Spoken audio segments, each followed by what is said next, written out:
My HOA chainsawed my memorial garden for a magazine photo. I woke up Tuesday morning to find 3 years of work gone. Hedge wall destroyed, memorial roses for my 3 fallen Afghan buddies scattered like roadkill. Some HOA princess and her crew had turned it into sawdust for their magazine photo shoot. The diesel exhaust from their wood chipper still hung in the morning air like a war zone. I stood there in my bathrobe, coffee mug in hand, staring at the destruction. Most people would call lawyers, file complaints, beg bureaucrats for justice. But I'm a Navy Seabee. We don't beg, we build. And when someone declares war on sacred ground, you don't rebuild a hedge wall. You build a fortress that'll make them wish they'd never heard your name. What would you do if your HOA destroyed your memorial to fallen heroes? Where are you watching from? Dealing with HOA nightmares too? Let me paint you the picture of Paradise Pines, one of those upscale suburban developments where every mailbox costs more than most people's monthly rent. The kind of place where the grass gets measured with rulers, and God forbid your garbage can stays out past 7 a.m. on collection day. I'm Earl Morrison, but everybody calls me Tank, nickname stuck from my Navy Seabee days when I could weld a hull patch in 30-foot swells. Spent 22 years building bridges, runways, and forward operating bases in places that would make your GPS cry. These days, I run a small welding shop out of my garage, fabricating custom ironwork for folks who appreciate real craftsmanship. The metallic ping of cooling steel from my evening welding sessions had become the soundtrack of my new life. Better than the sound of lawyers arguing over who gets what, that's for sure. Now, I ended up in Paradise Pines through what you might call divorce mathematics. Wife got the big house in town, the nice cars, half my pension. I got this corner lot and a monthly alimony payment that keeps my ramen budget tight. But you know what? After 18 months of marriage counseling and legal fees, this little third of an acre plot was exactly what I needed. The property sits right at the main entrance, prime real estate that the original developer probably marked for a fancy fountain or some such nonsense. Instead, they sold it to me for a fraction of market value because it had sightline challenges. Translation, it was wedged between a retention pond and a utility easement where normal people couldn't build their dream McMansion.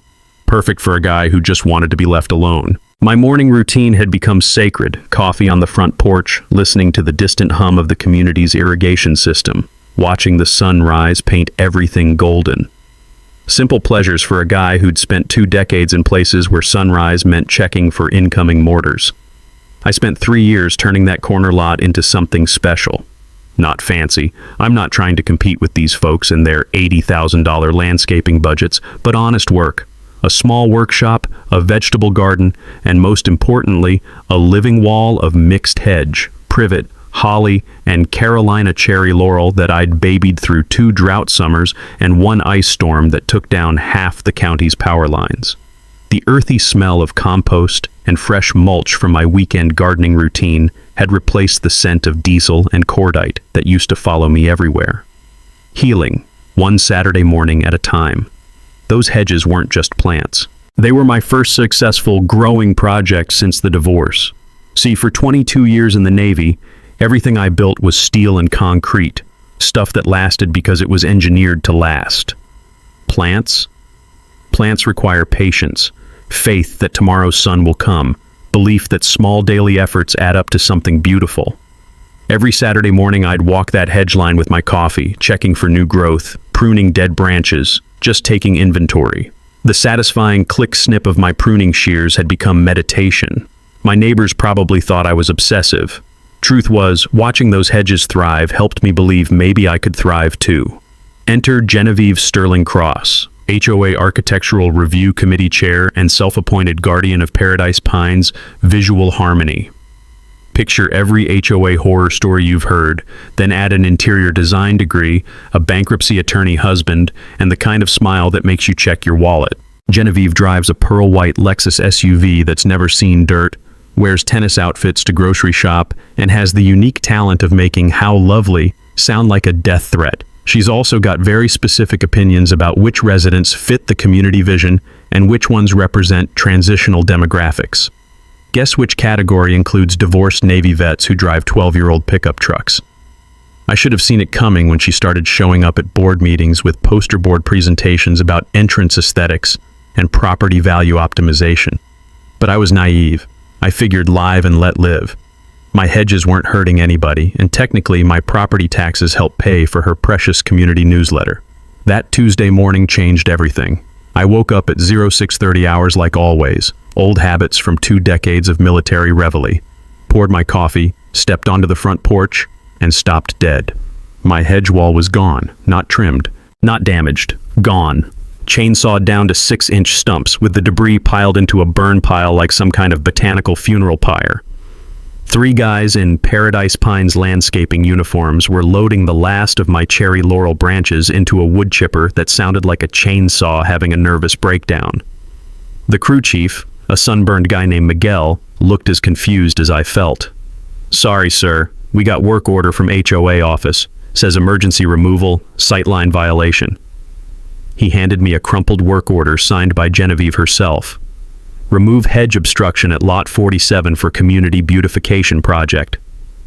Here's what that work order didn't mention. Underneath that hedge wall, I'd planted memorial roses. 3 bushes, 1 for each buddy I lost in Afghanistan. Rodriguez, Smith, Williams, guys who never made it home to worry about HOA violations. The landscaping crew had ripped them out too. Didn't even know they were there. I stood in my front yard holding a coffee mug, staring at torn rose roots scattered in the dirt, and felt something cold settle in my chest. Not anger. Anger burns hot and fades fast. This was calculation, strategic assessment, the kind of calm that comes over you when someone just made a very expensive mistake. First step, reconnaissance. I grabbed my camera and started documenting everything. The work order, the crew, the license plate on their truck, GPS timestamps on every photo.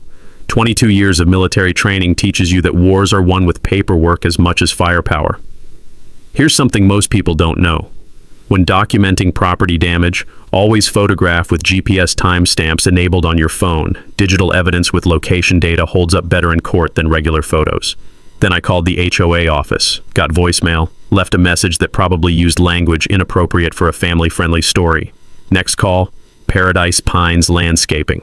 Talked to the owner, Carlos Mendez, decent guy who'd actually done some ironwork subcontracting for my shop.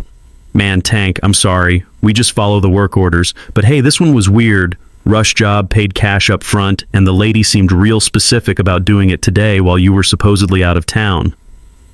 Interesting. Someone had been watching my schedule.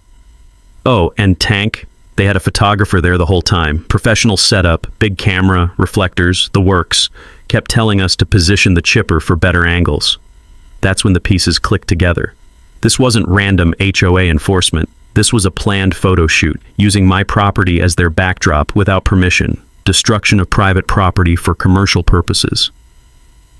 I remember Genevieve bragging at the last community meeting about some photographer coming to shoot the community entrance experience for a magazine feature. Paradise Pines had been trying to get featured in Southern Living for 3 years. They'd turned my hedge into their scenic shot, used my memorial roses as mulch for their magazine spread.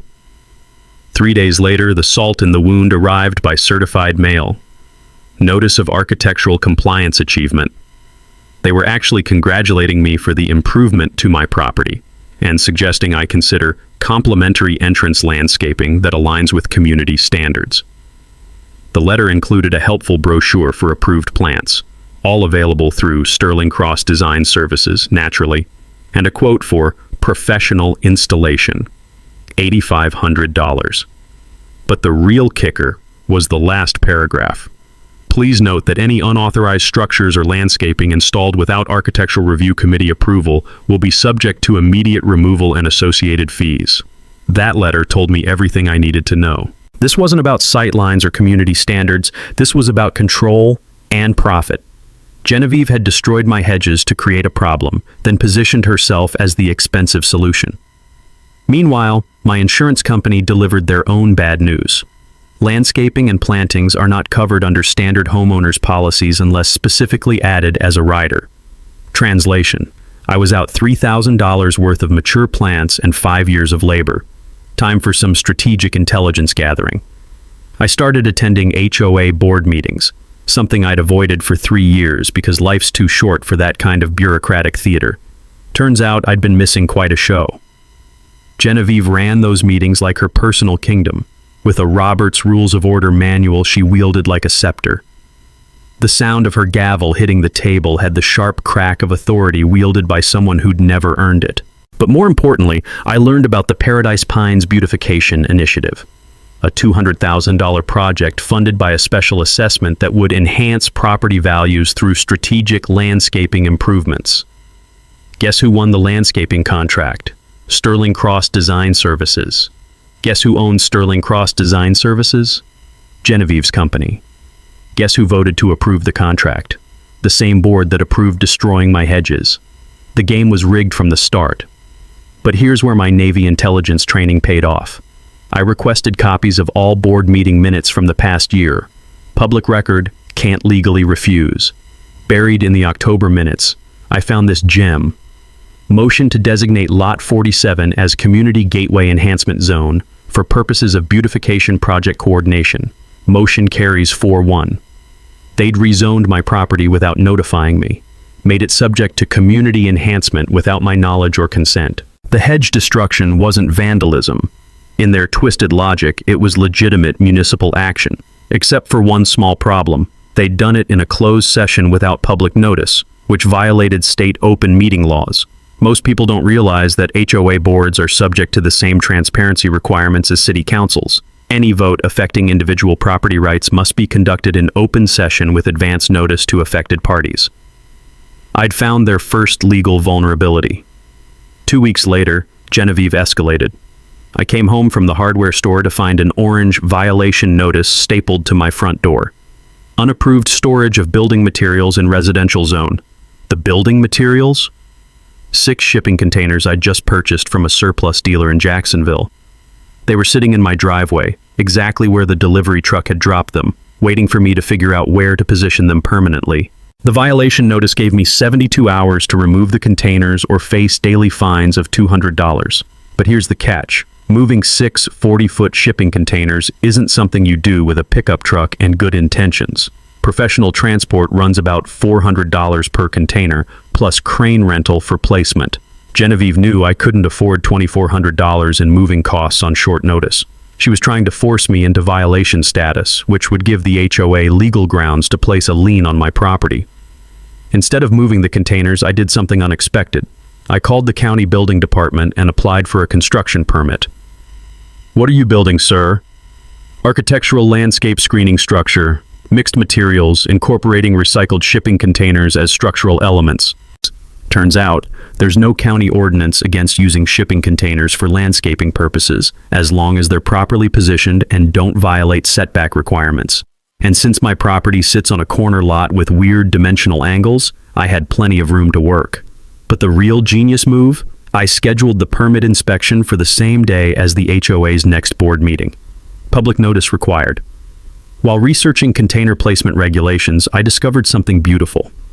My property deed included an agricultural use grandfather clause from when this land was farmland. As long as I maintained some productive agricultural activity, I was exempt from certain HOA architectural restrictions. Time to plant a vegetable garden.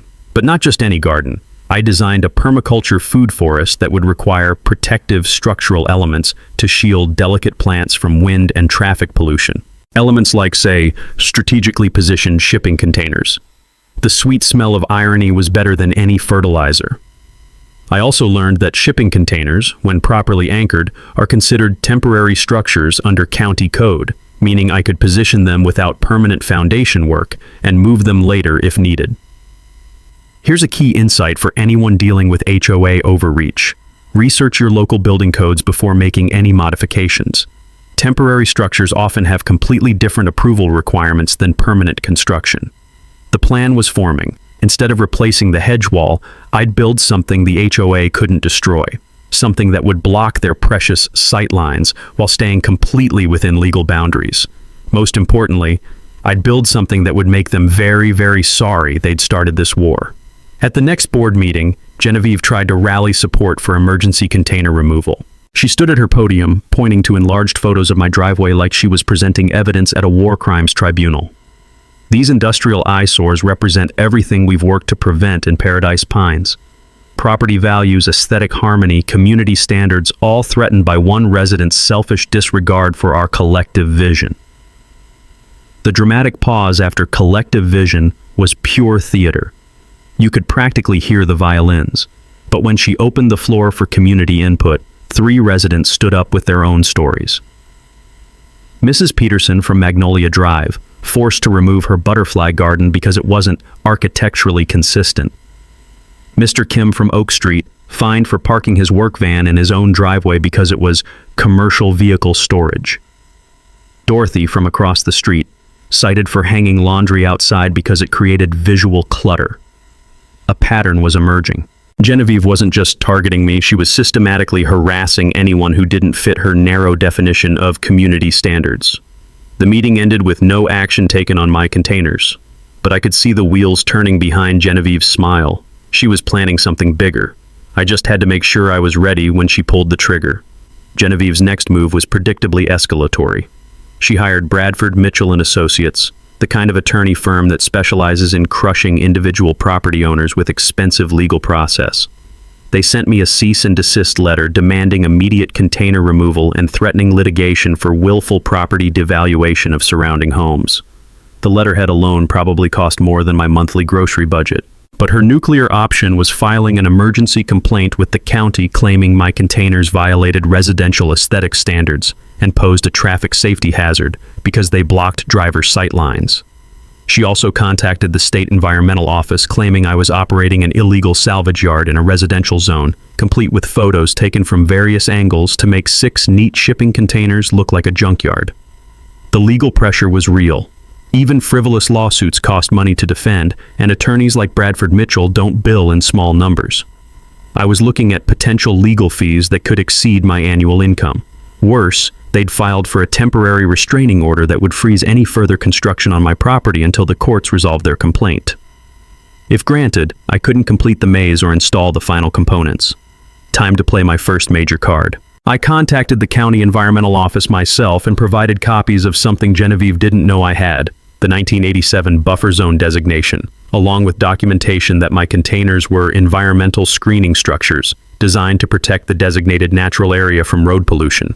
I also filed counter-complaints. The HOA's fountain constituted unauthorized construction in a protected environmental zone. Their photo shoots violated federal wetland regulations. That retention pond was technically classified as a stormwater management facility, and their landscape destruction violated county environmental protection ordinances. Translation: for every legal action they filed against me, I filed 3 against them, but the real breakthrough came from an unexpected source. Carlos from Paradise Pines Landscaping called me with urgent information. "Tank man, I can't be part of this. She approached me about sabotaging your container installation. Wanted me to accidentally damage your containers during a routine landscape maintenance operation. Make it look like equipment malfunction. Insurance would cover replacement costs." The conversation had been eating at Carlos for weeks. He'd actually recorded it on his phone. Smart guy knew something wasn't right about the whole situation. "I got kids, Tank. I can't be involved in destroying people's property for some rich lady's grudges." She was planning to destroy my containers the same way she'd destroyed my hedges, with plausible deniability and insurance complications. But Carlos had handed me something precious, evidence that Genevieve wasn't just abusing HOA authority, she was actively planning felony destruction of property, conspiracy to commit property destruction, on audio, with clear criminal intent. Here's something most people don't understand about property disputes. Documentation of intent transforms civil violations into criminal cases. Always keep records of any conversations where someone threatens or plans property damage. Meanwhile, I was making progress on the containers themselves. Each one was positioned at calculated angles, creating what looked like an industrial art installation from the main road. But the real genius was in the details I was still welding into place. The maze design used principles from military-based security, multiple choke points, clear sight lines for monitoring, and controlled access that could be modified based on threat level. Each container was positioned to maximize wind resistance and minimize maintenance requirements. More importantly, I was creating a one-way system. You could drive in following what would look like visitor parking signs, but the pathway narrowed progressively. By the time you realized you were trapped, you'd pass 3 points of no return. The exit mechanism was beautiful in its simplicity, a weighted gate system triggered by vehicle pressure. Drive onto the pressure plate, and counterweights would swing the entry gate closed behind you. The only way out was through the far end, which I deliberately made too narrow for any vehicle larger than a golf cart. The sound of steel on steel as I welded the counterweight system into place was music to my ears. Each spark that flew was another piece of justice being forged. During this construction phase, I had an unexpected visitor. Dorothy from across the street brought fresh coffee and some interesting information that would change everything. "Tank, honey, I've been watching this whole drama with your hedges, and I think you should know something about your property line." Dorothy had been in Paradise Pines since day one, back when it was just dirt roads and surveyor stakes. She remembered when the developer was planning lot layouts, and she'd kept copies of the original plat maps. "Your corner lot? It's not actually corner-shaped. Look at this." She spread out a 1987 survey map showing property boundaries before Paradise Pines existed. What she showed me would turn this entire conflict upside down. But that discovery deserves its own chapter in this story. Dorothy's survey map was like finding buried treasure. My lot extended 12 feet further toward the main road than anyone realized, including Genevieve. The community entrance where she'd been staging her photo shoots was actually on my property. But that wasn't the best part. The original environmental impact study required for the development permit designated my entire lot as a natural buffer zone between residential areas and the main highway. That designation came with special protections. Any changes to existing vegetation or natural screening required county approval and 30-day public notice. Genevieve's crew had violated federal environmental regulations when they destroyed my hedges. And since Paradise Pines was built using federal infrastructure grants, that violation could trigger a compliance review of the entire development. "Dorothy, you're telling me the HOA has been trespassing on my property for 5 years?" "Honey, that's not even the best part. You see that retention pond, the one their fancy fountain sits in? According to these maps, that's on your land too." The fountain, the centerpiece of their precious community entrance experience. The same fountain featured in every Paradise Pines marketing photo and HOA newsletter. The fountain that Genevieve had spent $40,000 of community funds to install. It was on my property, without my permission, without easement paperwork. I now owned the HOA's most valuable asset, and they didn't even know it.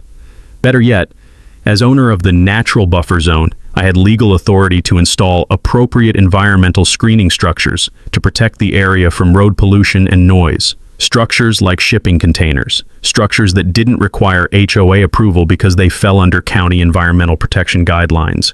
The law wasn't just on my side, it was actively working against them.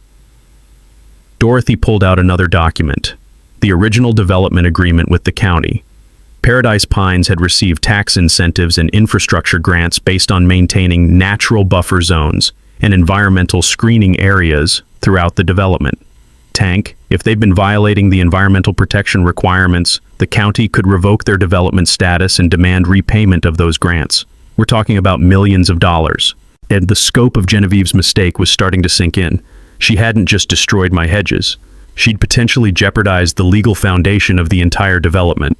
I could demand immediate restoration of the buffer zone vegetation, force removal of the unauthorized fountain, and charge the HOA back rent for 5 years of trespassing. At fair market rates for prime entrance property, that was easily $50,000. Or I could let them keep the fountain for a monthly easement fee that would make their board meetings very interesting. The power dynamic had completely shifted. I wasn't some isolated homeowner fighting an HOA anymore. I was a property owner whose land rights had been systematically violated by an organization that had overstepped their authority in ways that could bankrupt them. But I decided to keep this information quiet until the perfect moment. In military strategy, you don't reveal your strongest position until you're ready to use it for maximum effect. The law was on my side, the evidence was documented, and my trap was nearly complete. Time to finish building my fortress and wait for Genevieve to walk into it. Over the next 3 weeks, I transformed those 6 shipping containers into something Paradise Pines would never forget. But this wasn't random construction. This was engineered psychological warfare. The positioning was everything. From the main road, it looked like an industrial art installation, rusted steel barriers that completely blocked their precious scenic vista. But visitors following my deliberately placed community parking signs would find themselves in a progressively narrowing funnel system. I welded the containers together at specific angles, creating what appeared to be a simple entrance pathway. The genius was in the details. By the time you realized the path was too narrow to turn around, you'd passed 3 points of no return. The mechanical systems took 2 weeks to perfect. The entry gate operated on a weighted counterbalance. Drive onto the pressure plate, and physics did the rest. Your vehicle's weight would trigger a mechanism that swung the entry gate closed behind you, held in place by a series of counterweights I'd salvaged from old garage door systems. The satisfying clunk of that gate closing was pure poetry. I tested it dozens of times with my pickup truck, adjusting the sensitivity until it triggered at exactly the right moment. Each welding session filled the evening air with the sharp scent of hot metal and possibility. Every spark that flew was another piece of justice being forged into place. For the legal strategy, I consulted with a property law attorney using my VA benefits. Best $400 I ever spent. I learned that my grandfather clause and buffer zone status gave me extraordinary protection, but only if I documented everything properly. I filed formal complaints with the county about unauthorized construction on my property, violation of environmental protection zones, and illegal destruction of protected vegetation. Each complaint triggered automatic review processes that would take months to resolve. Here's something most people don't know about government bureaucracy. Once you file an environmental protection complaint, it creates a legal freeze on any related property modifications until the review is complete. Translation: the HOA would be tied up in regulatory paperwork until spring, with no legal standing to challenge my container installation. The financial calculation was beautiful. The entire operation cost me $3,200, 6 surplus containers at $400 each, crane rental for positioning at $800, welding supplies and hardware at $600, and legal consultation at $400. Compare that to Genevieve's $8,500 landscaping quote, and I was looking at 60% cost savings for something that would never need watering, pruning, or replacement. But the real financial leverage came from my property survey discovery. I could charge the HOA $200 per month for fountain easement rights, retroactive 5 years. That's $12,000 in back payments, plus ongoing revenue. Dorothy became my intelligence asset, attending board meetings and reporting back on Genevieve's increasingly frantic attempts to find legal ways to force container removal. Apparently, she'd hired 3 different attorneys and gotten the same advice.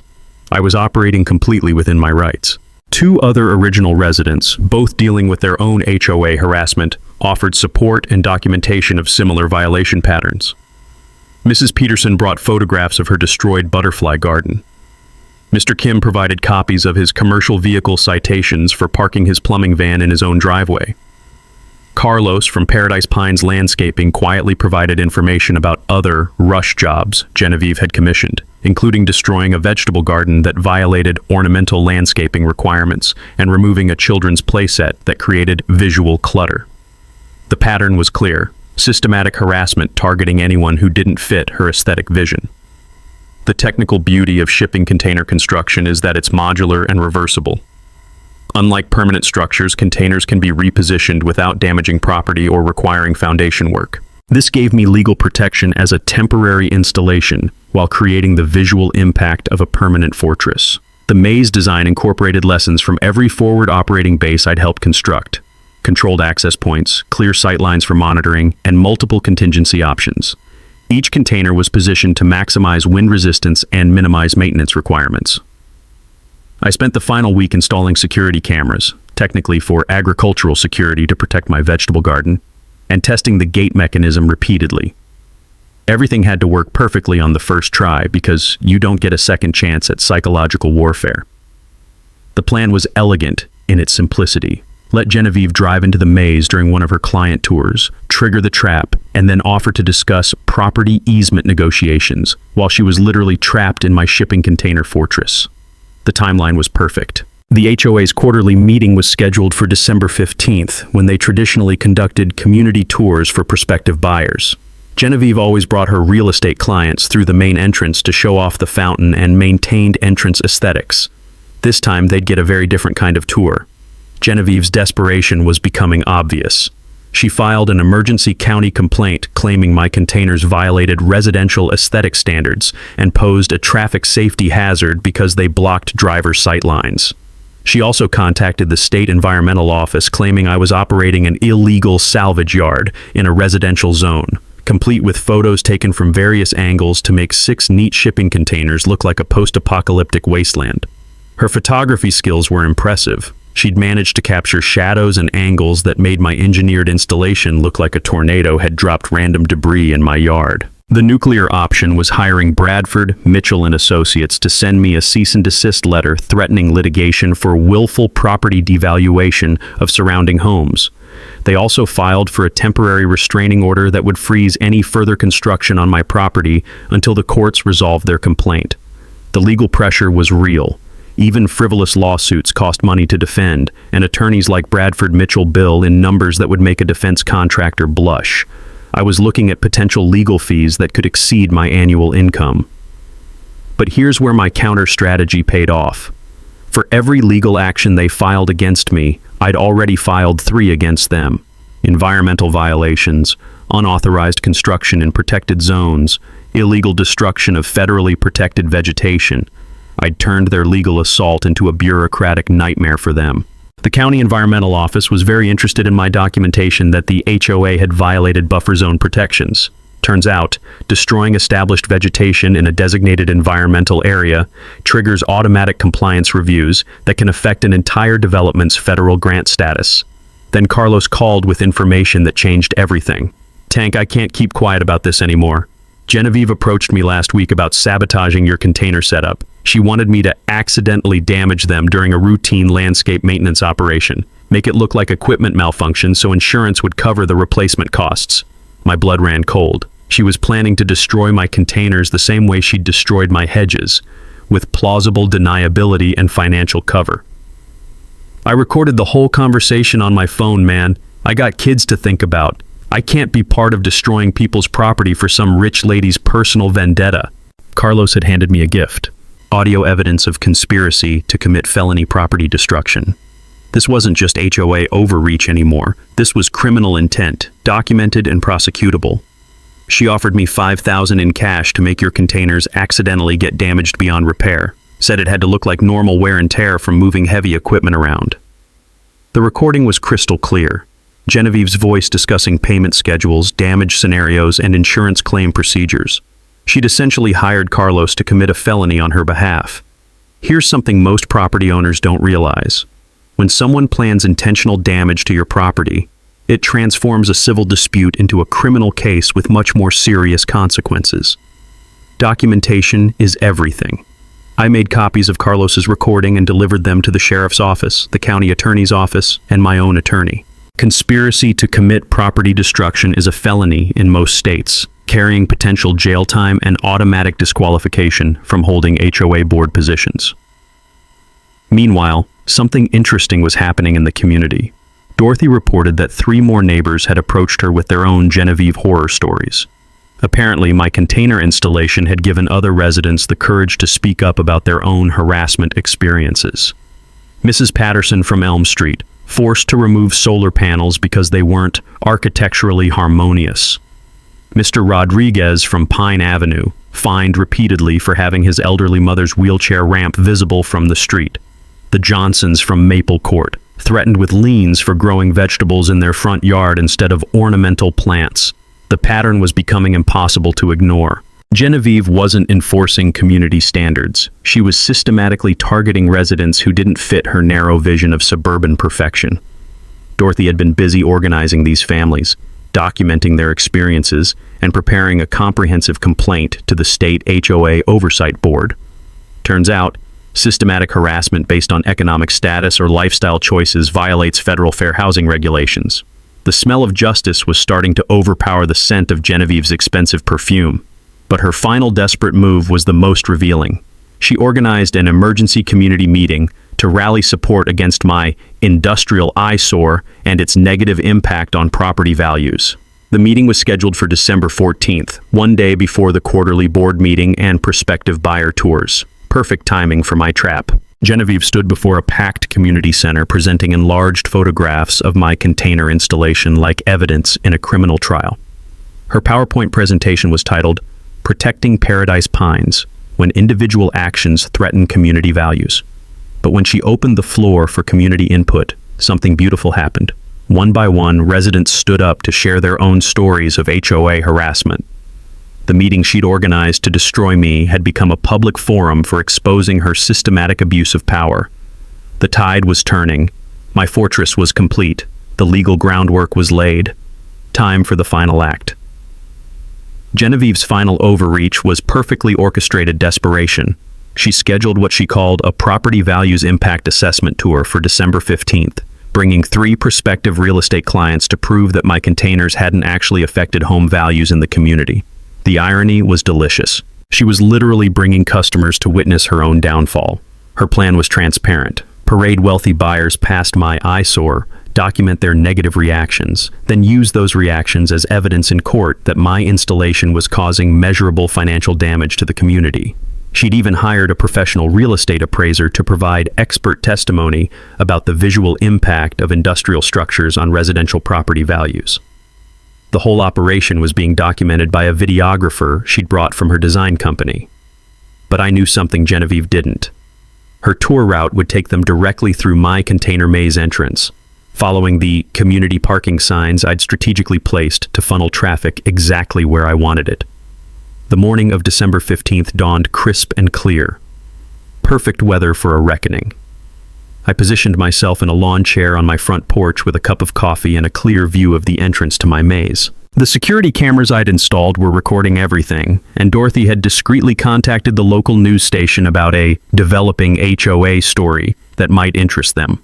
The county building inspector was scheduled to arrive at 10:30 for a routine compliance check on my environmental screening installation. Timing is everything in military operations. At 10:15, Genevieve's pearl-white Lexus SUV appeared, followed by a silver Mercedes sedan carrying her real estate clients. The appraiser brought up the rear in a black BMW, and the videographer rode shotgun in Genevieve's vehicle with professional camera equipment clearly visible. They followed my visitor parking this way signs perfectly, turning into the container maze entrance exactly as designed. From my porch, I could see Genevieve gesturing toward my installation while speaking animatedly to her passengers. The genius of the maze design became apparent as they progressed through the narrowing pathway. By the time Genevieve realized the route was becoming too narrow to turn around, she'd passed the point of no return. I watched her brake lights flash as she tried to reverse, but the Mercedes behind her was too close, and the pathway curved just enough to prevent backing up safely. They were committed to moving forward through progressively tighter clearances. The sweet sound of expensive metal scraping against rusty container walls was like a symphony. Nothing serious, just enough contact to make backing up impossible without significant paint damage. Then came the beautiful moment. Genevieve's SUV triggered the pressure plate mechanism, and the counterweight system activated with a satisfying clang. The entry gate swung closed behind the Mercedes, trapping all 3 vehicles in my container fortress. The exit path ahead was deliberately narrow, designed for golf carts, not luxury vehicles. They were stuck until someone with a crane could extract them. I sat in my lawn chair, sipping coffee, watching Genevieve's perfect hair become increasingly disheveled as she realized her situation. Her muffled shouting from inside the SUV was barely audible, but her gestures were universally comprehensible. That's when the county inspector arrived, followed immediately by the local news crew Dorothy had alerted. Then came the sheriff's deputy responding to what dispatch would later describe as residents trapped in metal structure. But the most beautiful arrival was Genevieve's attorney husband, Bradford Mitchell himself, who'd driven separately to provide legal intimidation during the property tour. His black Porsche followed the same visitor parking signs and triggered the same trap mechanism. Now I had 4 vehicles trapped in my maze, including 2 attorneys, 3 potential real estate buyers, 1 appraiser, 1 videographer, and the woman who'd destroyed my memorial roses. Time for my mic drop moment. I stood up from my lawn chair, walked to the edge of my property line, and spread out Dorothy's 1987 survey maps for everyone to see. The news cameras were rolling, the county inspector was taking notes, and the sheriff's deputy was documenting everything for his report. "Welcome to my land," I called out, my voice carrying easily across the container courtyard. "That fountain you've been showing off to buyers? It's on my property. Has been for 5 years. No easement, no permission, no rent paid." I held up the environmental protection documents. "This entire area is designated as a federal buffer zone. Destroying my hedges violated environmental regulations that could affect your development grants." Then I pulled out my phone and played Carlos's recording of Genevieve's sabotage conspiracy for everyone to hear. The silence from inside those trapped vehicles was profound. Fire department arrived 20 minutes later with a crane truck, but extraction would take hours. Plenty of time for photos, interviews, and official documentation of everything that had led to this moment. Justice, properly engineered and perfectly executed. The fire department crane truck arrived with sirens wailing, drawing every neighbor within a half-mile radius to witness the spectacle. Captain Rodriguez, no relation to my fallen buddy, surveyed the situation with the kind of professional calm that comes from years of extracting people from their own bad decisions. "Sir, we're going to need to lift these vehicles straight up and out. This is going to take some time." Perfect. Time was exactly what I needed for this to unfold properly. The news crew had positioned themselves for optimal footage of luxury vehicles being crane lifted from a rusty container maze. The image was going to be worth 1,000 words about HOA overreach. County Inspector Williams was documenting everything with methodical precision. "Mr. Morrison, I need to verify the legal status of this installation." I handed him copies of my construction permit, the environmental buffer zone designation, the agricultural exemption paperwork, and the original 1987 property survey. "Everything's properly permitted. These containers are classified as temporary environmental screening structures protecting the designated natural buffer area." "And the fountain?" "Unauthorized construction on my property. No permits, no easement agreement, no rent paid for 5 years." Inspector Williams walked the property line with his measuring tape, comparing the survey maps to the actual fountain location. "This is clearly on your land, Mr. Morrison. The HOA will need to remove it or negotiate easement rights with you." That's when Sheriff's Deputy Martinez approached with Carlos's audio recording queued up on my phone. "Ma'am, I need to speak with you about some allegations." Through the closed windows of her trapped SUV, Genevieve was frantically making phone calls, probably trying to reach attorneys who weren't currently trapped in container mazes. The real estate buyers were documenting everything with their phones, but not for the reasons Genevieve had intended. Instead of filming evidence of property damage, they were capturing the story of their own imprisonment by an HOA board member's illegal schemes. "This is insane," one of them called out. "We were told this was a property value assessment, not some kind of revenge trap." Dorothy appeared with a tray of coffee and bottled water for the crowd that had gathered. "Tank, honey, you want me to offer refreshments to your guests?" The absurdity of serving coffee to people trapped in a shipping container maze was not lost on anyone present. The news reporter was already crafting the lead story in her head. As the crane operator began positioning his equipment, I decided it was time for my prepared statement. "Ladies and gentlemen of the media, county officials, and trapped visitors," I began, projecting my voice clearly for the cameras. "What you're witnessing here is the result of systematic HOA harassment that destroyed my memorial garden dedicated to fallen service members." I held up photographs of my original hedge wall and the memorial roses underneath. Genevieve Sterling Cross ordered the destruction of these plants without warning, without permission, and without legal authority. She then attempted to profit from the damage by charging me $8,500 for replacement landscaping through her own company. The crowd murmured appreciatively. Nothing gets people's attention like a good David versus Goliath story. But the real crime was discovered when she approached a local landscaping contractor to sabotage my legal container installation through deliberate equipment damage. I held up the phone with Carlos's recording. "Conspiracy to commit felony property destruction. Documented and recorded." Deputy Martinez nodded grimly. Conspiracy charges were serious business. "Furthermore," I continued, "investigation of HOA records revealed that the board illegally rezoned my property without notification, violated state open meeting laws, and constructed an unauthorized fountain on my land using community funds." Inspector Williams was taking notes furiously. Each violation I mentioned would require separate investigation and potential penalties. As the crane began lifting Genevieve's SUV from the maze, she finally rolled down her window. Her perfect hair was disheveled, her makeup smudged, and her voice carried a tremor I'd never heard before. "This is harassment. You can't just trap people on your property." "Ma'am," Deputy Martinez called up to the suspended vehicle, "you're on his property without permission. That makes this trespassing, not harassment." The crane slowly rotated her SUV over the container walls and lowered it to the street beyond my property line. As soon as the wheels touched asphalt, she gunned the engine and disappeared down the road without looking back. The Mercedes carrying her clients was extracted next, followed by the appraiser's BMW. Each passenger emerged looking shell-shocked and thoroughly documented by the news cameras. But Bradford Mitchell's Porsche presented a special problem. As the crane lifted his expensive sports car, oil began dripping from what appeared to be a damaged transmission pan. "Looks like your vehicle scraped the container edge pretty good," Captain Rodriguez observed. "You'll want to have that checked before driving." The poetic justice was almost too perfect. The attorney who'd threatened to sue me for property damage now had actual property damage from his own illegal trespassing. Justice, served with a side of transmission fluid.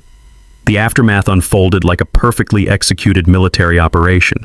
Within 48 hours, Genevieve had resigned her HOA position to pursue other opportunities. Bradford Mitchell's law firm dropped their case and issued a formal apology for misunderstanding the legal complexities of the situation. The emergency HOA board meeting that followed was standing room only. Dorothy had organized 23 families with documentation of similar harassment, and the new interim board spent 4 hours listening to testimony about systematic abuse targeting residents who didn't fit Genevieve's vision of suburban perfection. My container maze became the unlikely catalyst for complete HOA reform. The financial settlement exceeded my wildest expectations. The board agreed to pay $15,000 in damages for the hedge destruction and memorial roses, plus all my legal fees and construction costs. More importantly, they signed a comprehensive property rights agreement acknowledging my environmental buffer zone status and agricultural exemptions. The fountain situation became particularly sweet. Rather than demand its immediate removal, I offered to lease the land for $200 per month, retroactive to the original installation date. That's $12,000 in back payments, plus ongoing revenue that would fund my new project. The county inspector's final report triggered a state-level review of Paradise Pines development compliance. Turns out, Genevieve's systematic destruction of non-conforming landscaping had violated multiple environmental protection requirements that were conditions of their original federal infrastructure grants. The state ordered immediate restoration of all removed vegetation and implementation of new oversight procedures to prevent future violations. Paradise Pines would be under regulatory supervision for 3 years. Carlos received a commendation from the sheriff's office for reporting the sabotage conspiracy, and his company was awarded the contract to restore all the illegally destroyed gardens throughout the community. Justice has a way of rewarding good people. But the real victory was what came next. I used the settlement money to establish the Victory Gardens for Vets program, free landscaping assistance for military families in the community. Within 2 months, we'd helped 8 veteran households create memorial gardens, vegetable plots, and therapeutic outdoor spaces. The container maze itself became an unexpected community asset. I converted the interior courtyard into a memorial garden space where Rodriguez, Smith, and Williams roses could bloom in protected peace. Local scout troops began using it for educational programs about military service and sacrifice. The news coverage had been picked up nationally, turning my story into a symbol of successful resistance against HOA overreach. I started receiving emails from homeowners across the country dealing with similar situations, asking for advice about fighting bureaucratic harassment. Dorothy convinced me to start a monthly workshop called Know Your Rights Property Law for Homeowners. We meet in the community center that once hosted Genevieve's failed rally against me. The irony never gets old. The agricultural exemption I'd discovered led to a community-wide urban farming initiative. 6 families now maintain productive gardens that qualify for similar protections, making future landscape harassment much more difficult for any HOA board to pursue. Most importantly, the new board implemented transparent procedures requiring written notification and appeal processes before any architectural decisions affecting individual properties. No more surprise chainsaws, no more midnight policy changes. Genevieve's real estate career in Paradise Pines ended along with her HOA position. Last I heard, she'd moved to another state where her particular brand of suburban authoritarianism might be less thoroughly documented. My container fortress stands as a permanent reminder that sometimes the best defense against petty tyranny is good engineering, better documentation, and the patience to let your enemies defeat themselves. Every morning I still sit on my front porch with coffee, listening to the satisfying hum of my irrigation system, watering the memorial roses. The difference is that now I'm not just healing from the past. I'm building a better future for military families who served our country and deserve to live in peace. The victory belongs to all of us who refuse to let bureaucratic bullies define our lives. Got your own HOA nightmare story? Drop it in the comments. After what we accomplished in Paradise Pines, I might have a solution for you too. And hit that subscribe button for more David versus Goliath property battles where the little guy wins big. Sometimes justice is a dish best served rusty. Thanks for hanging out with us on HOA Stories, where the HOA Karens meet their match. If this story had you cheering or cringing, go ahead and like the video, drop a comment with your reaction, and hit subscribe so you're ready for the next wild HOA tale.